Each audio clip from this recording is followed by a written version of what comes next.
고난과 환난이 많은 이 세상에 사는 우리들, 하나님께서 이 아침에 찬양으로 우리를 위로하여 주셨사오니 감사드립니다.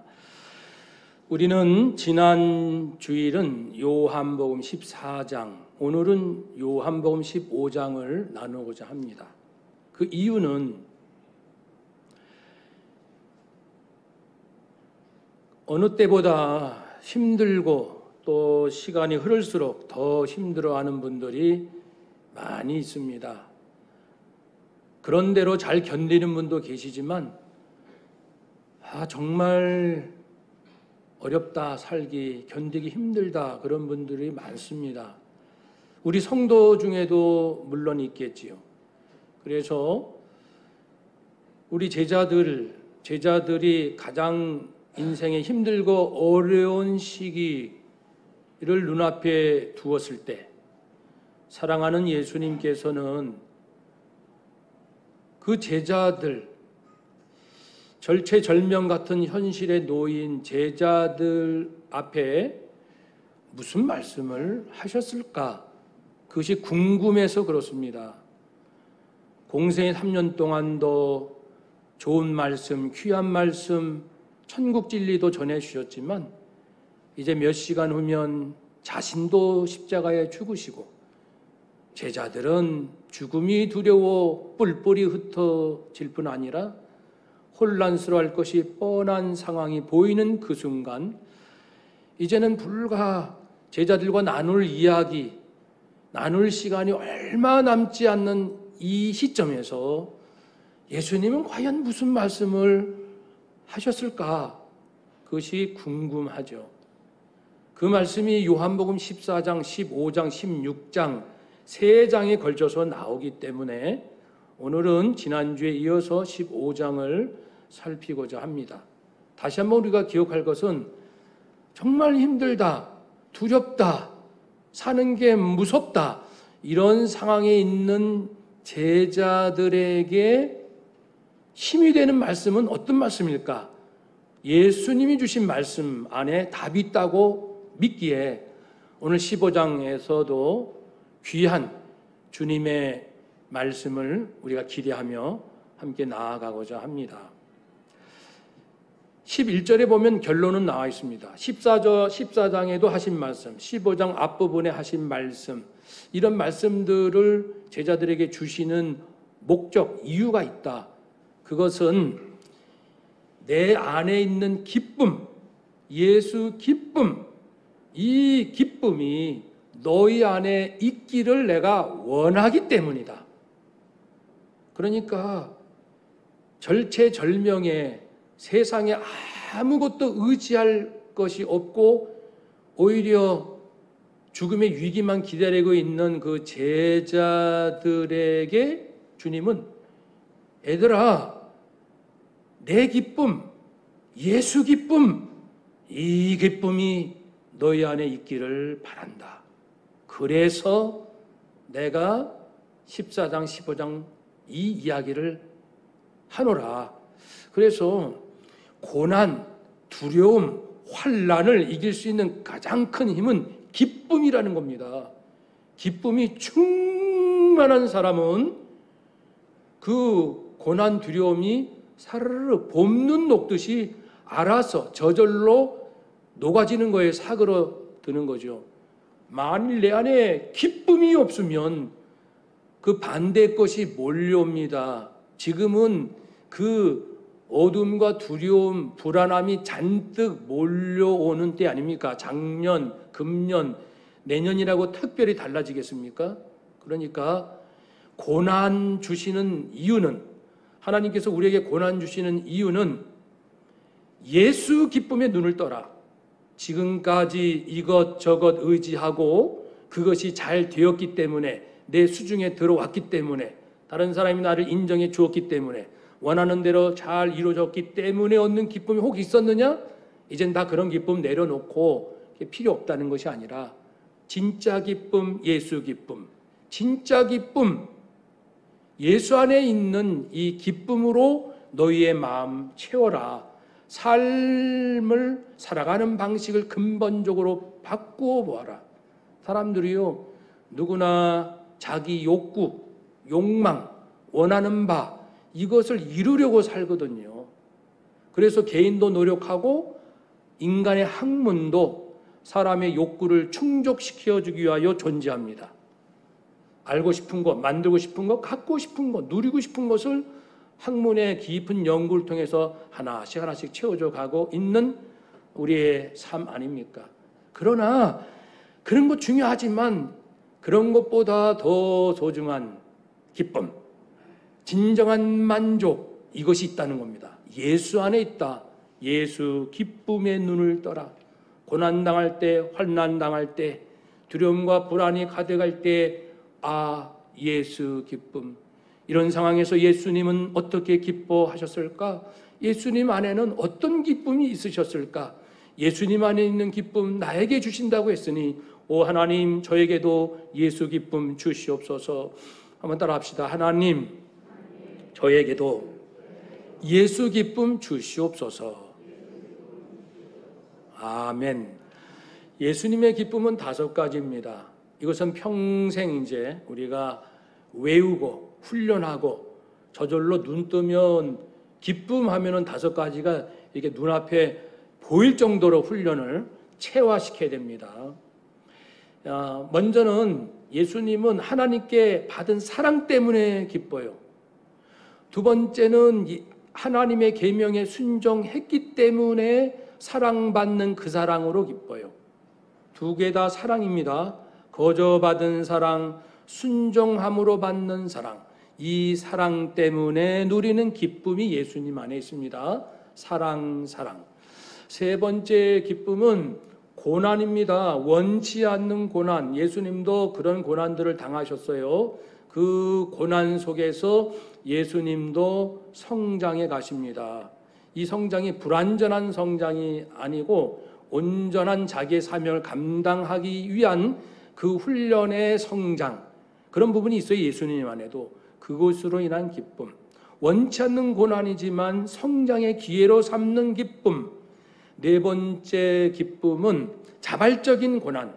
내가 주님의 뜻대로, 주님의 말씀대로 죽기까지 복종해야지. 주님이 기뻐하시는 그 길 내가 가야지. 그래서 그 자발적인 고난, 그 십자가의 길로 가실 때 누리는 기쁨. 그렇죠? 그리고 마지막은 부활입니다. 장차 자신이 부활 승천할 것으로 인한 기쁨. 사랑, 고난, 부활. 고, 부. 5가지 기쁨 평생 잊지 맙시다. 내가 힘들고 어려울 때, 괴로울 때 예수님 안에는 5가지 기쁨이 있었지. 한번 따라 합시다. 고, 부. 첫 번째 사는 거저받은 사랑. 2번째 사는 순종할 때 받은 사랑. 그 다음에 3번째 고는 원치 않는 고난이지만 성장하는 기쁨. 4번째 고는 자발적인 고난으로 하나님께 영광 돌리는 기쁨. 마지막 부활 승천의 그 확신 소망으로 인한 기쁨. 고고부 잊지 마시고요. 그래서 예수님 안에 이 기쁨이 있는데 세상의 사람들이 알까요? 하나님도 모르고 예수님도 모르는 사람은 당연히 모르겠죠. 근데 예수님을 따라다닌다고 하는 제자들도 이 기쁨하고 거리가 멀리 있습니다. 예수님은 미리 말씀하십니다. 제자들이 말할 수 없는 고난 앞에 너희들 기억해라. 예수 기쁨, 내 기쁨이 너희 안에 있기 원한다. 이 기쁨이 충만할 때만이 그 무엇도 두렵지 않고 죽음까지도 이겨낼 수 있는 그러한 힘이 있는 거예요. 기쁨의 열매. 오늘 부른 찬양이 오늘 말씀입니다. 환난, 고난의 인내. 그 인내 끝에 기쁨의 열매, 소망의 문이 열린다. 아침에. 그러니까 우리가 힘들고 어려울 때 이참에 예수 기쁨에 좀 관심을 갖자. 예수님은 이 시련 가운데 어떤 기쁨으로 이기셨는가? 이제 조금 자세히 나누겠습니다. 하나님께서 아들 예수님을 사랑하신, 그래서 예수님이 기뻐요. 하나님은 예수님을 향하여 이는 내 사랑하는 아들 내 기뻐하는 자라 말씀하셨습니다. 예수는 내 아들이야. 예수는 내가 아주 기뻐하는 귀한 아들이지. 그러면 그런 하나님 아버지의 사랑을 받는 아들이 얼마나 행복하고 신바람이 나셨겠죠. 그리고 또 하나님은 그렇게 자기 아들 예수를 사랑하심으로 어떤 일을 행하시냐면 아들에게 귀한 거를 주십니다. 중보자로 세우셔요. 그래서 나는 내 아들을 사랑하니까 내가 앞으로 하는 모든 일은 아들을 통해서 할 거야.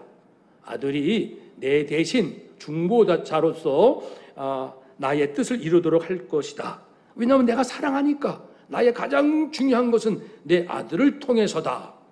요한복음 5장 20절 이하에 아버지께서 아들을 사랑하기 때문에 자기가 행하시는 것, 지금도 앞으로 행하시는 것을 다 아들에게 보이신다. 아들을 통해서 행하신다. 이 말씀 앞부분에는 38년 된 병자, 38년 돼도 고쳐지지 않은 병은 불치병, 난치병입니다. 그런데 예수님께서 고치셨잖아요. 그러면서 이렇게 아버지께서는 나를 통해서 하실 뿐 아니라 지금 보는 이 일보다 더 큰 일도 보리라. 즉 죽은 자까지 살리는 일도 볼 것이다. 예수님은 3번 죽은 자를 살리신 일이 있습니다. 하나님 아버지는 예수님을 얼마나 사랑하셨으면 당신이 하시는 그 위대한 영광스러운 일들을 아들을 통해서 일으키십니다. 또한 마태복음 11장 27절에 아버지는 아들을 사랑하시기 때문에 아들에게 모든 걸 주신다고 그랬어요. 그래가지고 아들한테 전권을 주시기 때문에 아들이 아버지 저 사람에게 김아무개가 하나님을 알게 했으면 알도록 하였으면 좋겠습니다. 그러면은 계시가 쫙 임하여서 그 자가 하나님을 알도록 그런 일을 예수님이 하신다. 예수님이 그런 전권을 가지신다. 내 아버지께서 모든 것을 내게 주셨으니 아버지 외에는 아들을 아는 자가 없지요.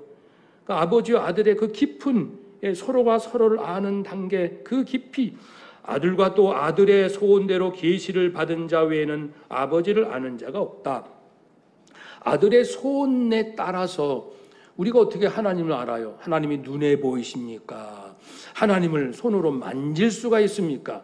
그러나 예수 그리스도 우리 주님께서 우리에게 아버지 하나님을 우리가 알게 하시고 아버지의 음성을 듣고 깨닫게 하기를 원하시면 성령께서 역사하셔서 우리로 하여금 아버지를 알게 하신다고 했습니다. 그만큼 아들을 사랑하는 아버지, 그 아버지는 자신의 모든 것을 아들에게 주시고 아들을 통해서 하시고 아들을 명예롭게 하시며 그런 모습을 보여주십니다. 그러니까 아들 입장에서 얼마나 기분 좋아요. 얼마나 신바람이 나고 얼마나 살맛이 나겠습니까? 내 아버지께서 나에게 이러한 모든 것을 주시고 나를 이렇게 소중히 여기셔서, 그렇죠? 그런 기쁨이 예수님 안에 있어요. 그렇다면 우리도 하나님 또 예수님께서 나에게 거저 주신 그 사랑이 무엇인지를 깨닫는 만큼 기쁨이 채워질 것입니다. 이 부분은 나중에요. 오늘 본문에 나옵니다. 두 번째는 우리 예수님께서 아버지의 계명을 지켜 아버지의 사랑 안에 거한다고 했습니다. 오늘 본문에도 나옵니다. 그래서 예수님은 아버지 말씀이라면, 아버지를 기쁘시게 하는 일이라면 생명까지 드릴 수 있는 그러한 열정이 있습니다. 우리도 하나님의 말씀, 예수님께서 기뻐하시는 예수님을 기쁘시게 하고 싶어, 이러한 마음이 막 끓어오르고 견딜 수 없는 마음을 가지는 만큼 순종할 것이고, 순종하는 만큼 거기서 오는 그 기쁨이 있어요. 그 기쁨, 이것도 이제 오늘 본문이니 뒤에 다시 나누기로 하고요. 세 번째, 예수님께서 누리신 기쁨은 원치 않는 고난이 와요. 배고프고 맞으시고 졸리시고 또는 조롱당하시고 또 사람들의 안에 있는 그 악한 것을 볼 때 예수님께서 굉장히 힘들어하셨다고 했습니다. 당신은 죄가 없으시나 이 땅에 많은 인간의 고난을 직접 겪으시면서 순종을 배우십니다. 예수님께서 불순종하신 분이신가? 그런 의미가 아니고요. 존재론적으로 하나님, 예수님은 한 마음이시고 온전히 하나이십니다마는 이 땅에 인간으로 오신 이유는 인간을 위한 제물, 제사장 되기 위하여 오셨습니다. 그래서 제사장이 하는 역할은 백성들의 죄, 잘못을 하나님 앞에 고백하고 하나님께 용서를 받아내는 그런 역할을 해요. 하나님, 우리 이스라엘 백성들이 너무 지은 죄와 허물이 많습니다. 하나님 마음 너무 아프시게 했습니다. 용서해 주세요. 여기 속죄 제물을 드리오니 주여 이 제물 받으시고 우리를 긍휼히 어여삐 여기사 우리에게 저주를 내리지 마시고 긍휼과 자비를 베풀어 주세요. 용서해 주세요. 이것이 제사장이 하는 역할인데 그런 짐승 제사로 인한 용서는 부분적이요 일시적인 용서이지만 이제는 예수님께서 대제사장으로 이 땅에 오셔서 온 인류의 그 허물을 하나님 앞에 올려드리고 하나님께 용서받는 역할을 하시는 예수님은 대제사장이시다. 그런데 온전한 대제사장이 되시기 위하여 이제 고통, 고난 가운데 순종을 배우셔서 온전하게 되신다. 그런 기능면에서 하신 말씀입니다. 그래서 고난을 통해서 예수님은 대제사장으로서의 갖춰야 할 그 마음, 그 자격을 온전히 채워가시는 거예요. 그래서 사람들의 당한 고통을 체휼을 하셨습니다. 근데 사실 우리도 내가 암에 걸리기 전까지는 암에 걸린 사람의 그 심정을 다 알기는 솔직히 어렵습니다. 내가 경제적으로 죽을 것만 같은 이런 시련을 겪어보지 않은 사람은 그런 고난을 겪는 사람의 마음을 헤아리기가 어렵습니다. 우리 예수님께서는 모든 고난을 겪으사 사람의 고통을 이렇게 다 경험하신다. 그래서 대제사장, 온전한 대제사장으로서 지금 이 죄인들의 아픔, 그 연약함을 가지고 하나님 앞에 나가서 울부짖어야 하는데 그 마음을 온전히 알기 때문에 진짜 제대로 온 마음을 다해서 하나님 앞에 인간들의 고통을 대변할 수 있다는 겁니다. 온전한 중보자, 온전한 대제사장이 되기 위하여 원치 않는 고난이 왔지만 그 성장의 기회로 삼으신 이 기쁨, 그런 것처럼 우리도 원치 않는 고난이 옵니다.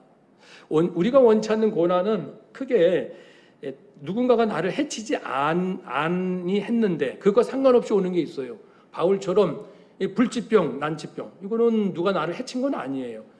그런 경우 근데 그것이 하나님께서 고쳐주지 않는다고 하셨을 때, 그러나 그 의미를 깨닫고 내가 더 교만하지 않게 하시려고 하나님의 사랑으로 주시는 시련이구나라는 걸 깨달았을 때 도리어 크게 기뻐했다고 했습니다. 그러니까 고난을 당하지만 고난의 의미를 깨닫고 도리어 크게 기뻐했다. 신앙의 성장, 이 성장함으로 기뻐하는 것이 있고요. 또 하나는 누군가가 나를 힘들게 할 때, 나를 괴롭힐 때, 그럴 때 내가 당하는 원치 않는 아픔을 겪을 수 있잖아요. 일본이 우리한테 했듯이, 중국이 우리한테 했듯이. 그럴 때 우리가 믿음이 성장하는 기회로, 그래서 예전에 말씀을 나눈 것처럼 그럴 때는 이 공사실 4가지를 하자고 했습니다. 그렇게 누군가가 나를 힘들게 한다. 왜 그랬을까 그 사람이? 왜 일본이, 왜 중국이 우리한테 이렇게 힘들게 하고 왜 역사를 왜곡할까? 그들을 이해를 하는 것. 우리가 몇 마디로 또는 몇 가지 감정으로 일본, 중국은 이런 나라, 그것이 아니고 좀 더 다시 한번 이해하고 또 이해하는, 그것이 내가 성장해 가는 거예요. 그리고 나는 다른 사람에게 혹 잘못한 것은, 불이하게 한 것은 없는가? 일본과 중국이 우리를 힘들게, 우리는 다른 나라한테 잘못한 거 없는가? 잘못한 거 있으면 회개하고 공의롭게 해야지. 공의롭게 살자. 사랑, 나를 힘들게 해도 내가 하나님을 모르는 저들을 긍휼히 여겨야지. 저들을 사랑하고, 그 다음에 실력을 기르자. 누구 원망하지 말고 실력을 기르자. 나라의 국력을 기르자. 이 공사실, 이것이 바로 그 원치 않는 고난을 당했지만 성장하는 방법이라고 예전에 몇 개월 전에 말씀을 나눴는데 바로 그 부분 아닙니까? 그래서 내가 이렇게 점점 공의로운 사람 되고 억울한 일 당해서 공의로워져. 억울한 일 당하지만 사랑하는 사람. 억울한 일 당했기에 더 실력을 기르는 사람이 되었을 때, 상대방에 대한 이해심이 깊어졌을 때 점점 나는 성장하고 성숙해집니다. 이러한 모습에 우리는 기뻐할 수 있습니다. 예수님께서 온전한 대제사장이 되심으로 그 대성물의 그 사명을 끝까지 잘 감당할 수 있었듯이 우리가 성장해야 내게 주어진 사명을 잘 감당합니다. 아빠로서의 사명, 엄마로서의 사명, 목사로서, 선교사로서, 또 누구로서, 부모로서, 자녀로서 그 사명이 있는데 이런 시련을 통해서 내가 점점 성숙해지면 사명을 잘 감당할 수 있게 되는 거죠. 그 다음에 이제 자발적인, 예수님은 네 번째 자발적인 십자가의 죽음으로 가신다고 했습니다. 누가 나를 죽이는 게 아니다. 내가 스스로 죽음의 길로 간다. 거기에서 이제 하나님께는 영광 돌리고 죄인들은 구원받고 자신은 하나님께 영광을 받는 그런 것을 알기 때문에 자발적으로 고난 속에서 오히려 도리어 기뻐하죠. 우리도 자발적으로 고난을 겪는, 내가 겪는 고난이 이왕이면은 의로운 고난, 자발적으로 주님의 길을 따르기 위하여 당하는 고난이 되기 원합니다.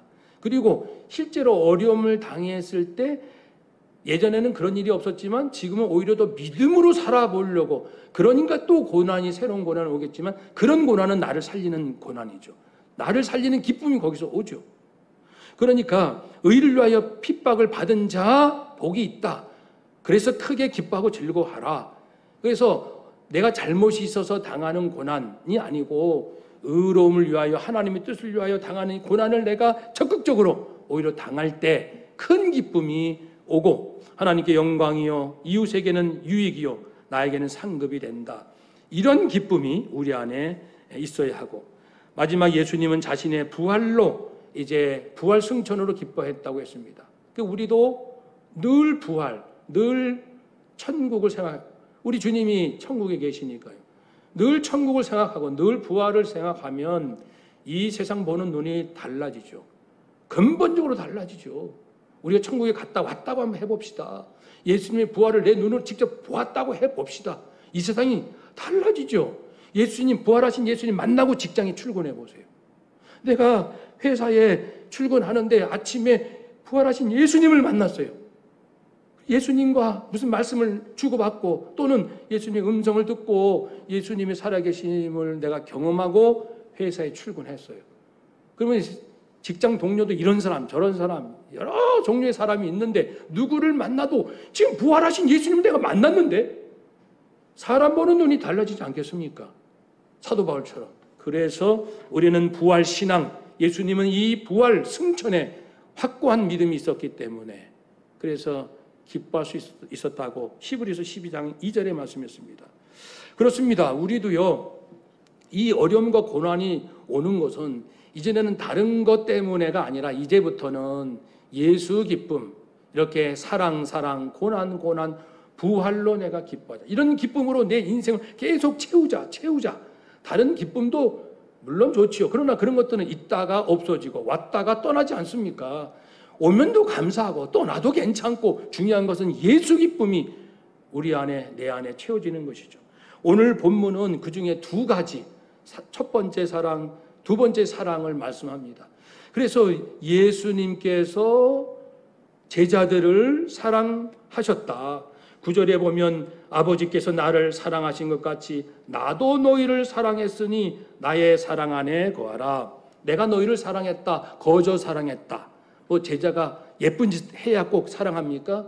먼저, 그래서 우리가 주님을 사랑하기 전에 주님이 먼저 날 사랑했네. 주님이 날 먼저 다가오시고 택하시고 부르시고 날 사랑하셨네. 그래서 주님이 내게 아무 조건 없이 주신 사랑, 물론 구원입니다. 구원뿐이겠습니까? 지난날 우리의 모든 삶 하루하루를 가만히 들여다보면 주님의 은혜가 있었기 때문에 지금 여기까지 올 수 있었습니다. 우리는 그래서 우리가 넘어져서 왼팔을 다쳐도 오른팔은 다치지 않게 쉬었사오니 감사합니다. 그 고백이 그 고백입니다. 그래서 무엇을 잃은 것 같으나 잃지 않은 것 때문에 감사, 또 잃은 것 때문에 성장해서 감사, 범사에 감사. 그러니까 주님께서 주신 것은 구원뿐 아니고 우리의 순간순간 모든 것이 하나님의 완전한 사랑이 아니면 숨 쉴 수도 없고 걸어갈 수도 없고 밥을 먹을 수도 없고 모든 것이 주의 사랑, 거저 주신 사랑, 이 사랑을 깨닫고 감사, 기뻐하자는 겁니다. 힘들고 어려울 때는 예수님께서 아무 조건 없이 내게 주신 그 사랑을 계속 생각하고 감사하고 찬양합시다. 또 한 가지 그 두 번째 기쁨은 주님께서 나를 사랑하신 그 사랑으로 우리가 서로 사랑하는 그러니까 주님의 계명에 순종함으로 주님께 사랑받는 그것 때문에 오는 기쁨. 예수님의 계명, 그렇죠? 오늘 말씀에 있는 것처럼 내가 아버지의 계명을 지켜 그의 사랑 안에 거한 것 같이 너희도 내 계명을 지키면 내 사랑 안에 거하리라. 이제는 이거는 조건적인 사랑이에요. 무슨 사랑입니까? 내 계명을 사랑하면 너희가 받는 사랑이 있다. 예수님은 세 가지 계명을 주셨습니다. 첫째는 하나님을 경외하라. 영과 진리로 경외하라. 그 당시 바리새인 그리고 많은 종교 지도자들이 거짓되이 하나님을 섬기고 그리스도 메시아를 알지 못한 채 그리고 성령에 의지한 것이 아니라 자신의 외식과 그리고 허식 그리고 거짓된 마음으로 예배를 드렸잖아요. 제사를 드릴 때 예수님께서 그것을 파하시고 이제는 성령이 오시고 메시아 예수 그리스도 온전한 구원의 복음, 이 영과 진리를 제대로 아는 상태에서 드리는 예배, 이 예배를 드리라. 이것이 하나의 계명이고요. 두 번째, 서로 사랑하라. 이제 오늘 본문에 나오는 것이 두 번째 주신 12절, 내 계명은 이것이다. 내가 너희를 사랑한 것 같이 너희도 서로 사랑하라. 서로 사랑하라. 서로 사랑하라. 우리가 늘 반복하여 확인하지만 계산적인 사랑, 이기적인 사랑, 자기 자랑하는 사랑, 우열을 가리는 사랑, 이런 사랑 말고요. 주님이 나를 사랑하신 그 사랑, 그 사랑으로 서로 사랑하라. 형제들입니다. 지금 제자들, 성도들 간에 예수 사랑으로 사랑하십시오. 성도를 귀하게 여기십시오. 목사님들을 너무너무 귀하게 여기셔야 됩니다. 성도님들, 장로님들, 권사님들, 유치부 아이들, 선생님들 정말 주님께 받은 사랑으로 사랑을 해야 합니다. 그래야 기쁨이 온다는 거예요. 이 두 번째 계명은 십자가 사랑으로 성도를 사랑하라. 세 번째 계명은 사도행전 1장 8절에 있는 것처럼 하나님 나라가 언제 올 것인가, 그런 것은 하나님 권한에 있으니까 우리 알 바 아니다, 그런 신경 쓰지 말고 성령이 곧 오신다. 성령이 오시면은 권능을 받으라.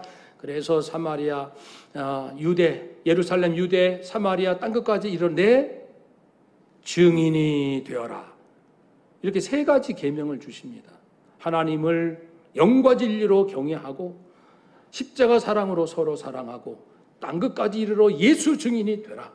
이 세 가지 계명을 지키면 지킬수록, 순종하면 순종할수록 예수님의 사랑이 부어지는 거예요. 샤파크, 소낙빛처럼 부어지는 겁니다.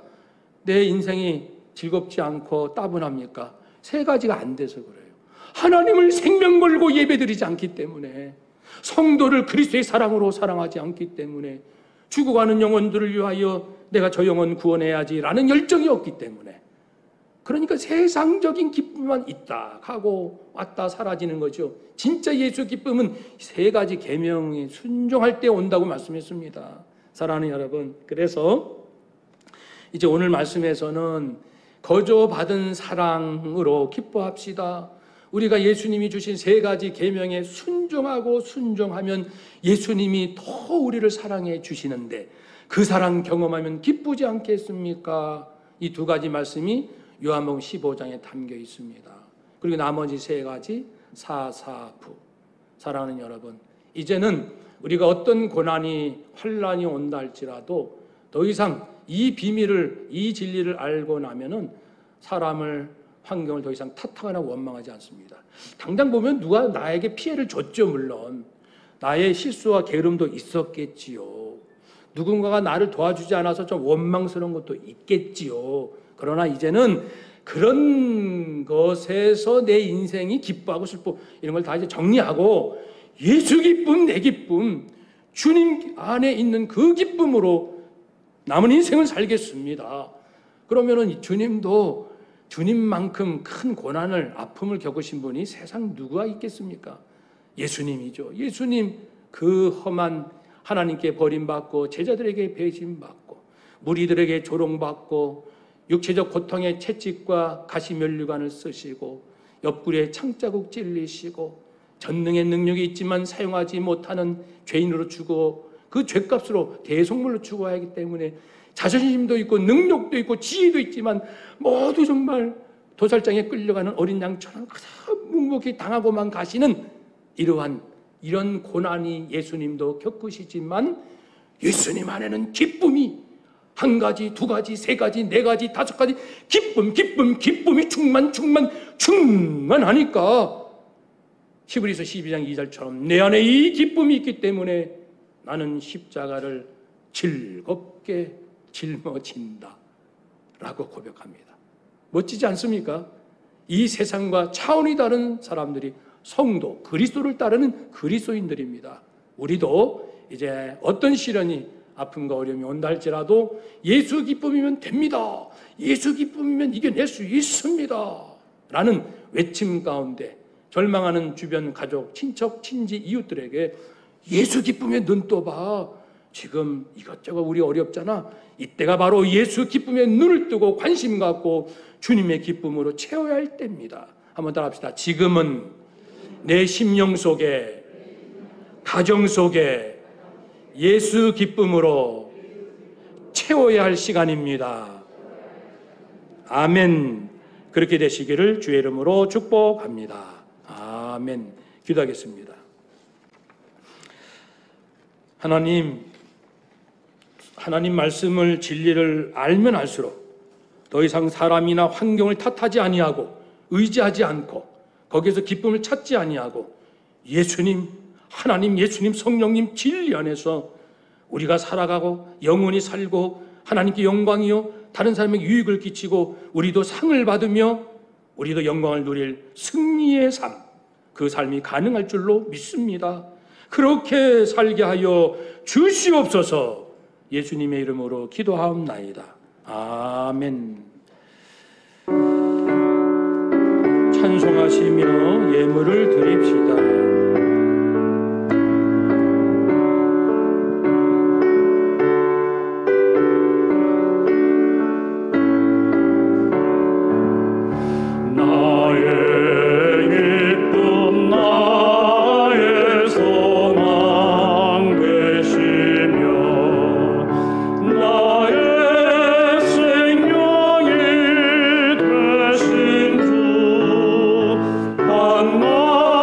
주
겸손하게 드립니다. 주님 기뻐 받으시니 바치는 나 즐겁도다. 고개 근원 하나님께 영원토록 감사하리. 아멘.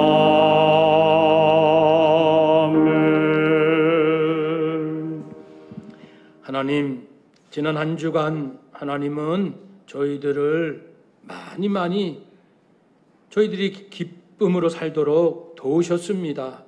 감사드리며 예물을 드립니다.